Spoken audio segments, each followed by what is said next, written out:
We are pleased to welcome back Jeff Hills from Healthy Appetites in Plymouth. Welcome back, Jeff Hills. Thanks for having me.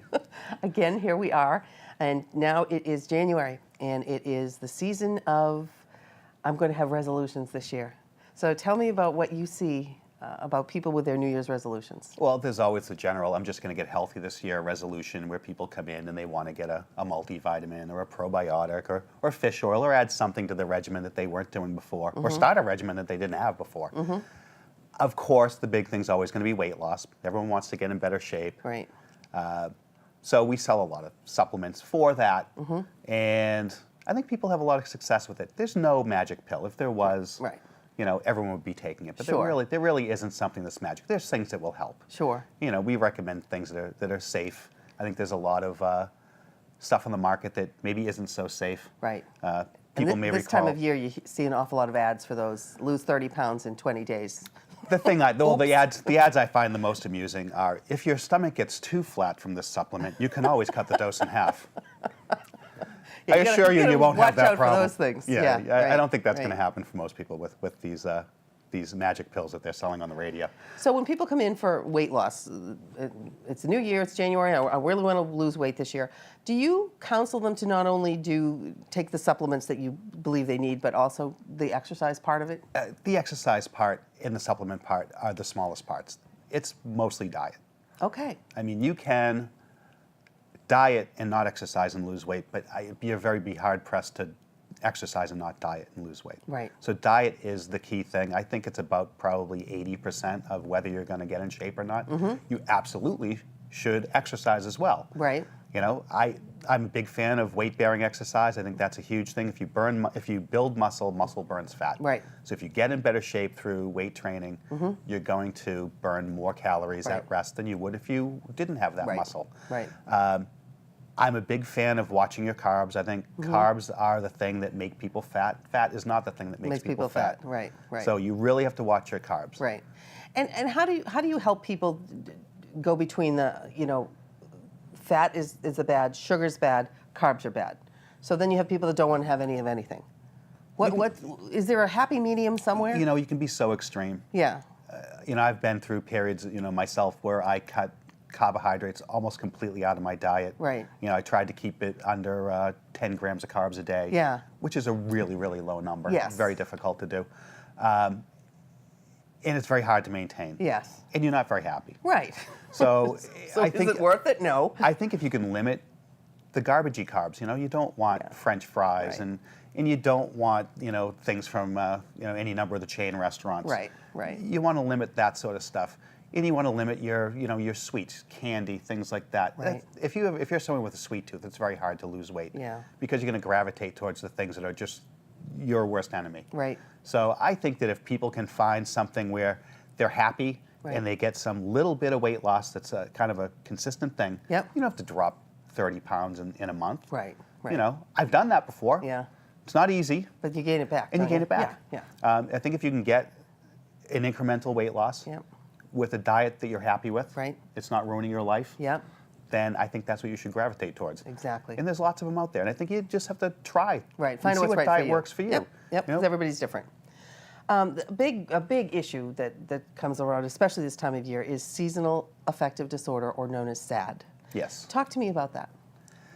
SAD is something that starts usually right when the days start getting shorter. Yep. So we usually recommend, if you're someone who knows you're prone to this, Yeah. start addressing it at that point. Okay. Don't wait for the winter, you know, equinox. Right. Don't wait till it's, you know, the shortest day of the year. Is it because you're not getting sun? Is that what the whole thing is? There's definitely that component to it. Right. For instance, the things we recommend that you do if you have seasonal affective disorder, one of the easiest things, doesn't cost a penny. Yep. Go out early in the morning, Yeah. preferably prior to 8 o'clock in the morning, and get your face in the sun. Get your eyes in the sun. Let the sun hit you right in the eyes. We're evolved for that, you know. Yeah. We're evolved that we want to stay in trend with the day. Yeah. So if you get that sunlight in your face, you know, close to when the sun comes up, it kind of sets your clock for the day. So you'll be more likely to generate some serotonin, generate some melatonin. You'll sleep better. I think that that's a big thing for people. Exercise is one of the best things for seasonal affective disorder. There's supplements for it that are really, really effective. So what are the supplements? Is vitamin K, D? Vitamin D is huge. D. Now, No, that's the sunshine vitamin, and right? you mentioned Right. does it have to do with sunlight? Right. It does absolutely to some extent because you need vitamin D to generate serotonin. Okay, and serotonin is? Serotonin is a neurotransmitter. It is kind of it's the molecule of willpower, for one thing. Oh. It's the thing. We all need that. It's the thing that makes you feel, there's other ones that do this too, but it makes you feel happy and grounded and kind of balanced. Okay. But it's really important for all these people who do want to, stick with their resolutions, Yep. that they've got adequate serotonin because it's going to help you stick to your diet and stick to your exercise program. So we think supplemental vitamin D is important. We discussed, I think, on a prior segment that this time of year, where we live, we're just very Right. far north, Right. you're not going to make any vitamin D out of sunlight at all anyway. Right, right. So you need to supplement it. Do you then cut down on the supplement as the season progresses? You can if you'd like to not take something, a D supplement Right. in the summer because you're out in the sun all the time. Right. You don't That's need fine. it. You Right. don't need it. Okay. But I think this time of year, we need it. Yeah. There's other things you can do. I mean, a huge thing is probiotics. Most of your serotonin is generated in your gut. Yep. You want to maintain good gut health. Right. A good probiotic's a great thing for that, not just for your serotonin production. This time of year, it's going to keep you well. Most of Okay. your immune system is also in your gut. Right. So that's an important thing to do for that reason. But I think, getting back to the SAD, it's going to help you make serotonin. Okay. And serotonin seems to be the key thing with this. To help people out of this. Yes. Yeah. If you want a direct route, you can take tryptophan, or you Is can that what's take. in turkey? It's in turkey. It's Yeah. really in a lot of foods. It's, Yeah. it's an amino acid, so Yep. it's in a lot of proteins.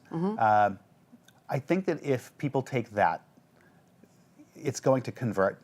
Tryptophan converts into something called 5-HTP, which is also available as a supplement, and some Okay. people prefer that to tryptophan. It converts to 5-HTP, and that is the direct precursor to serotonin. Okay. So you're taking something that your body's going to say, well, our next thing to do with this is convert it into serotonin. And that's what you need. So you're going to feel better. You're going to Okay. feel more grounded. So there's different ways to get there. There's different supplements you can take There is. to help There is. with the production of serotonin. And tryptophan's great because it's going to help you sleep. Okay.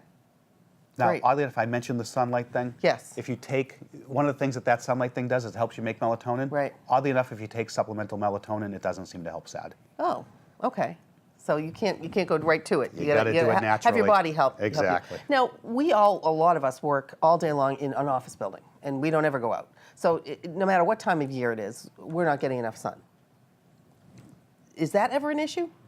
To not get enough sun, Yeah. it will be for your vitamin D. Okay. I mean, you can supplement that in, obviously, as we talked about. Right. You can do that in the summer. I mean, I don't get out in the Yeah. in the summer either. I'm usually under fluorescent lighting. Yes, right, I right. guess actually we've converted to LED. Yeah, But very good. Good for you. But I take supplemental vitamin D. I do about 5,000 IUs, which some people would think of as being high. I think of as being kind of just adequate. And it works for you. It works great for me. Right. If you're out in the sun, just for a short period of time, 10, 15 minutes at the right time of day and the right time of year, you will make 10 to 15,000 IUs of vitamin D in no time. Okay.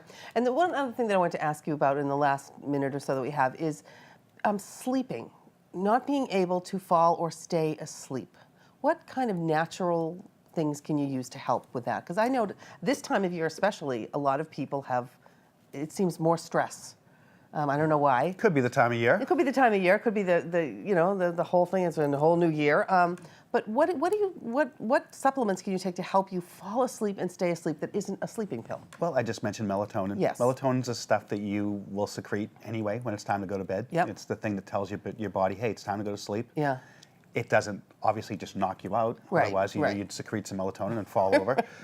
Doesn't quite work that way. Supplementally, it's something that works for a lot of people if the problem is falling asleep. Yep. If it's staying asleep, there's a whole different. I mean, we could do a whole segment on Okay, that. okay. But yeah, staying asleep, I think, is more a function of managing your cortisol levels. Cortisol is a stress hormone. Yep.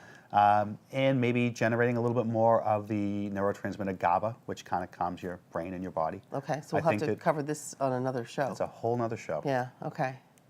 All right. I would like to ask one more question about childhood obesity, and I know you probably don't have a lot of children that come into healthy appetites, but do you have any opinion on this trend that seems to be just taking over? I think a lot of it is because we've been told how to eat wrong. Yeah. You know, we were convinced that fat made you fat when Right. really the culprit is more sugar makes you fat. Yep. So for years, food manufacturers have been cutting the fat out of food and putting Right. sugar in. Yes. That trend's starting to change a little bit now. Yeah.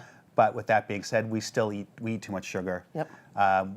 Children are not as active as they were when I was a kid. Right. You know, people sit in front of computers Yeah. where we were out running around with, Yep. you know, balls and sticks Yep. and doing into whatever we were into the doing. dark of the night. Yeah. So I think yeah. that the sedentary lifestyle combined with the bad diet Right. is a lot of it. I think that, you know, we had, for instance, I had a stay-at-home mom. Right.